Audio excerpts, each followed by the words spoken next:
पूर्व में विधायक भी थे, जदयू से कैंडिडेट हैं।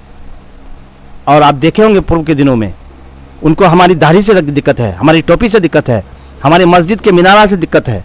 यहाँ के मुसलमान उनको बांग्लादेशी नज़र आते हैं। ऊपर से आपके जो पूर्व विधायक अभी सऊद साहब हैं वो नाकारे हैं, उनको आप जानते हैं। यहाँ के लोग उनको नकार दिया है। अब पार्टी ने फिर से टिकट दी, ठीक है टिकट दी है, लेकिन वो अब जनता के बीच में ना रहा है, अब ना अब है।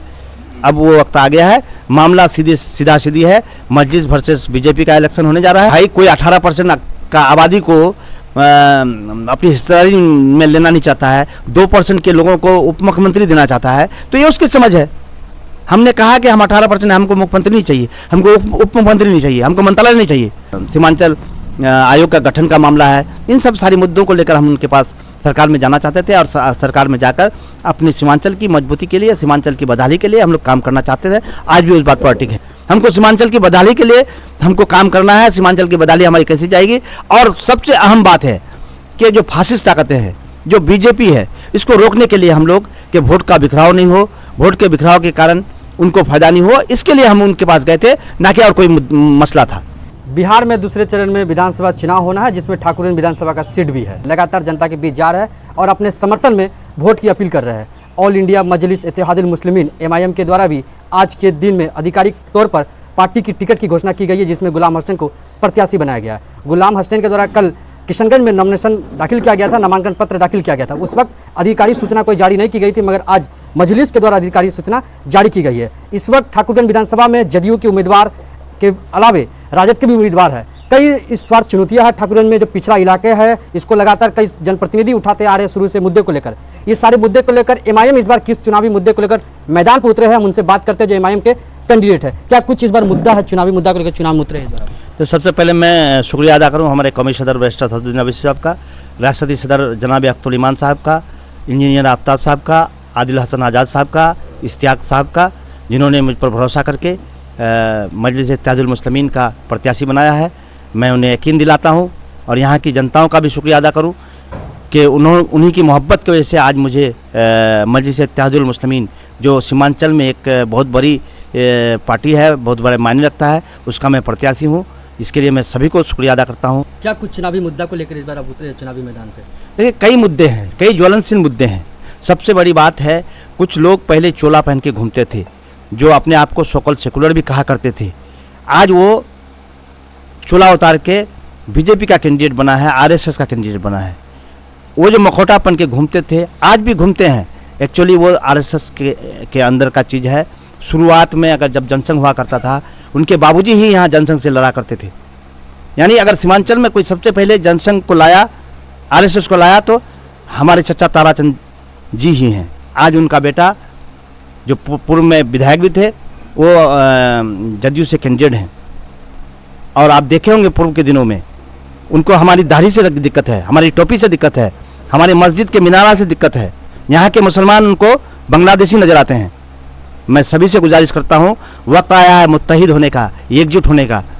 हमें बटना नहीं है, हमें फैसला करना है कि RSS के लोग जो चोला पहन के नीतीश कुमार के अंदर जाके एक फन उठाने की कोशिश किया है, ये लोग नाग हैं। ऐसे लोगों से बचने की ज़रूरत है। ऐसे लोगों को यहाँ से कम किसी तरह की कुछ ये नहीं मिले, उसको ताकत नहीं मिले, पावर नहीं मिले। इसके लिए हम सब लोग को एकजुट करने की जरूरत है। इस बार बहुत सारी चुनौतियां हैं। NDA गठबंधन से प्रत्याशी है और राजद का भी प्रत्याशी है, जन स्वराज के प्रत्याशी है।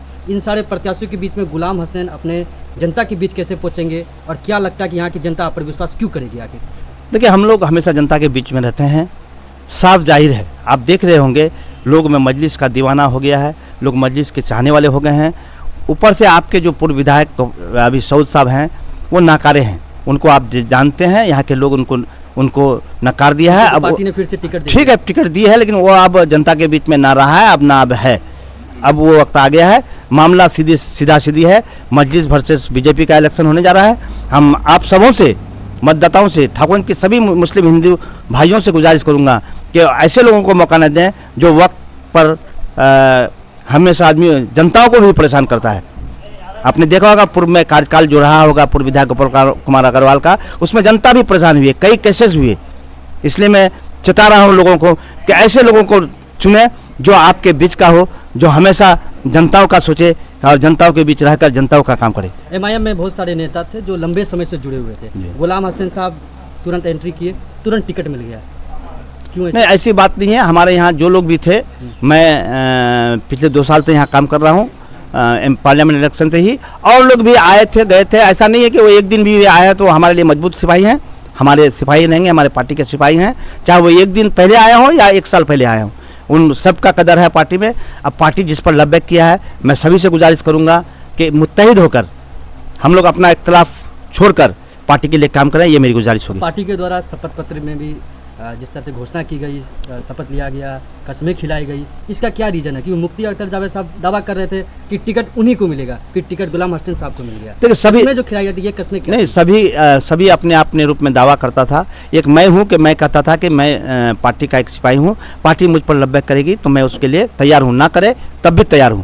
मेरा ये हमेशा का वक्तव्य रहा था, आज भी मैं बोलता हूं। पार्टी ने मुझे एतमाद जताई है सर्वे के माध्यम से। पार्टी सर्वे कई तरह के कराते हैं, हैदराबाद से भी सर्वे हुआ था, प्रदेश से भी सर्वे हुआ था, कहीं ना कहीं सर्वे का ये असर है। उसके बावजूद भी मेरे जितने हमारे मजलिस के चाहने वाले हैं, आज कुछ लोग निराश होंगे कि उनके लोगों को टिकट नहीं मिला। मैं उनसे गुजारिश करूंगा कि हमें मजलिस के लिए काम करना है, क़यादत के लिए काम करना है। जितने भी इख्तलाफ है हम लोग घर बैठ के कर लेंगे। मैं कोशिश करूंगा मुफ्ती अख्तर जावेद साहब से भी मिलकर उनसे गुजारिश करूंगा कि हम लोग सब लोग मिलकर क़यादत के लिए, बैरिस्टर असदुद्दीन ओवैसी साहब के लिए और अख्तुल ईमान साहब के बाजुओं को मजबूत करने के लिए हम लोग काम करेंगे। कस्में खाई गई थी टिकट लेने से पहले कि ये हमारे पार्टी का ये था कि इससे सभी पहले ने, तो नहीं हुआ, इससे पहले भी चुनाव हुई थी, कहाँ कस्में खाया गया था? ठीक है। 4 विधायक जो भाग गए, क्या इसी वजह से ये कस्में खिलाई गई कि कहीं फिर ना भाग जाए? ये पार्टी ने ये सोचा कि हम लोग एक हल्फनामा बनाते हैं और हल्फनामा सबको पढ़नी चाहिए, हम लोग भी पढ़े, हम लोग उस पर अडिग हैं, सब लोग अडिग हैं, ऐसी कोई बात नहीं है। हल्फनामा एक हमारे पार्टी का कोरम था जिसको पूरा किया गया है, ये कोई नई बात नहीं थी। महागठबंधन की प्रत्याशी और एनडीए के प्रत्याशी, बहुत बड़ी चुनौती है एमआईएम के लिए इस बार। ठाकुर देखिए, हर इलेक्शन चुनौती होता है, हम लोग काफ़ी चुनौती की नहीं, हर इलेक्शन चुनौती है। हम लोग ने चुनौतियों से भरा इलेक्शन को निकाला है, चाहे वो पंचायत इलेक्शन हो, छोटा इलेक्शन हो, बड़ा इलेक्शन हो, हर इलेक्शन चुनौतीपूर्ण होता है। हम लोग इस चुनौती को एक्सेप्ट करते हैं और इस चुनौती को एक्सेप्ट करके हम जनताओं के बीच जाएंगे और जनताओं से मदद मांगेंगे। एमआईएम के लिए आपने क्या कुर्बानी दी आज तक ठाकुरगंज की जनता के लिए? देखिए, एमआईएम के लिए, पार्टी के लिए हम लोग हर कुछ, हमारी अब कोई पार्टी बाँ होती है, जब कोई पार्टी में रहता है वो पार्टी के लिए काम करता है, ना कि अपने लिए। हम लोग पार्टी को मजबूत करने के लिए 2 साल से लगे थे और आज भी लगे हैं।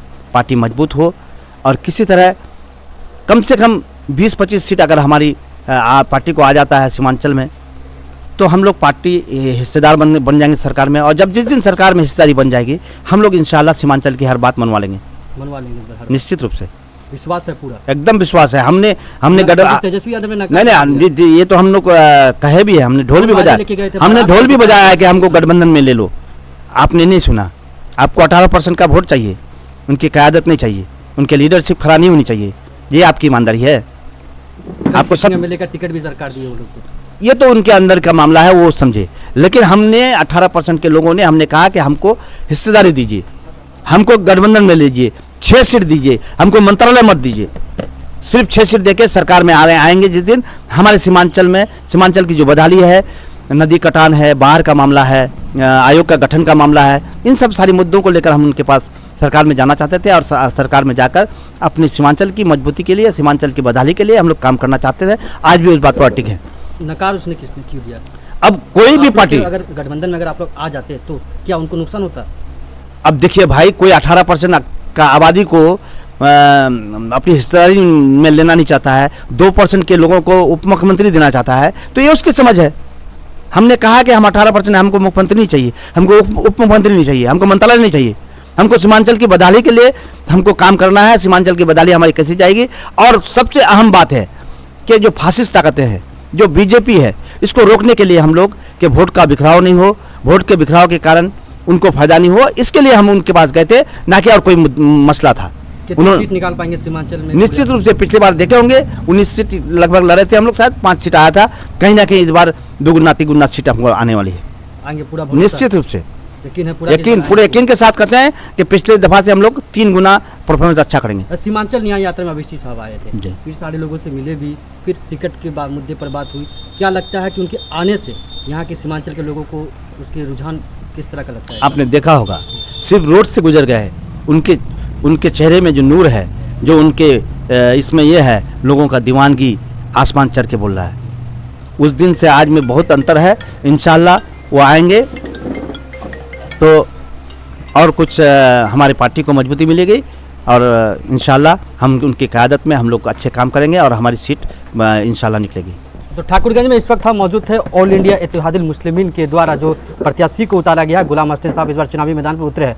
बहुत सारे प्रत्याशी इस बार चुनावी मैदान पर है। एनडीए के प्रत्याशी है, महागठबंधन के प्रत्याशी है, लगातार जनता के बीच जा रहे हैं। अब जनता को तय करना है कि इस बार वो किन्हें बिहार विधानसभा में पहुंचाते हैं, क्योंकि सारा कुछ अब जनता जनार्दन के हाथ में है।